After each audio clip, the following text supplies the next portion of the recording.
Hi, I'm Holly. Welcome to my travel blog. I wanted to take a few minutes to share with you some of the amazing things I've gotten from travel, and maybe help you find ways to get the most out of travel too. In November of 2012, I flew from my hometown of Reno, Nevada, 8,000 miles across the Pacific Ocean to study abroad in Melbourne, Australia. I was both terrified and excited, and though I had no idea what to expect, I knew after school ended that I wanted to spend some time traveling around Australia. I was just hopeful that I'd make friends with other students who also wanted to do the same. Little did I know, this idea of making friends and traveling around the world would become a cornerstone of my entire life. And it all started with Mel, my study abroad roommate from Austria. We got along great right from the beginning, and as luck would have it, she'd turned out to be a lifelong friend and my first ever travel companion. After 2 months of road tripping the east coast of Australia, she flew back home and I decided to pop down to New Zealand for 1 week. And here's where my whole life really changed. That 1 week turned into 3 months, and that connection I'd created with Mel was suddenly forming itself over and over.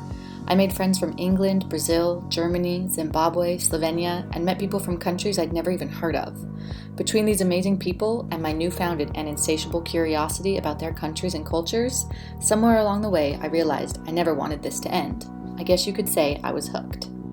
Something else I realized along the way was that travel is about more than the experiences you have, or even that moment you choose to put your fear aside and just jump.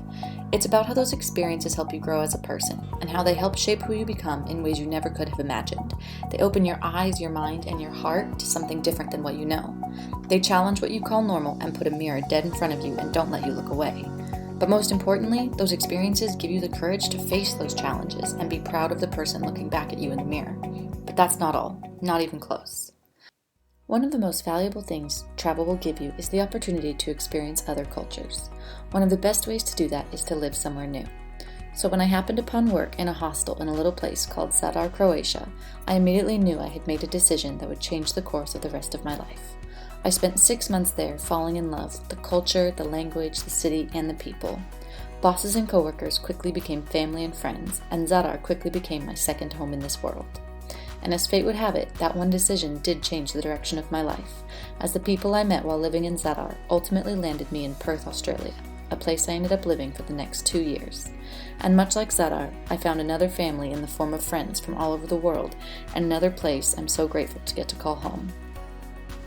Zadar, Perth, and every other country I've experienced have helped me grow in ways I never could have imagined, and the family and friends I've gained through my travels, and the invaluable life lessons those experiences have taught me, I never would have found if I hadn't taken that first leap of faith. What I'm getting at here isn't that you need to quit your job, throw caution to the wind, and spend the next 8 years traveling the world. In fact, for most of us that's not even possible. But the time spent traveling isn't what makes you a traveler. It's not what defines how much you grow or how capable you become. The skills I've gained traveling came from learning to be open and accepting, authentic, and willing to learn. See, it doesn't matter if you travel for 2 weeks, 2 years, or 2 lifetimes. What gives you the chance to get the most out of travel is if you truly immerse yourself in wherever it is you're going. Learn about the customs and the cultures, make friends with locals and people from other countries, and, most importantly, don't be afraid of new experiences that may challenge some of who you are and what you know. If you can do that, then you can truly say you've gotten the most out of travel. And who knows, through all of that, you might just end up finding the version of yourself that you've always been looking for. And that, I think, is worth more than anything in this world.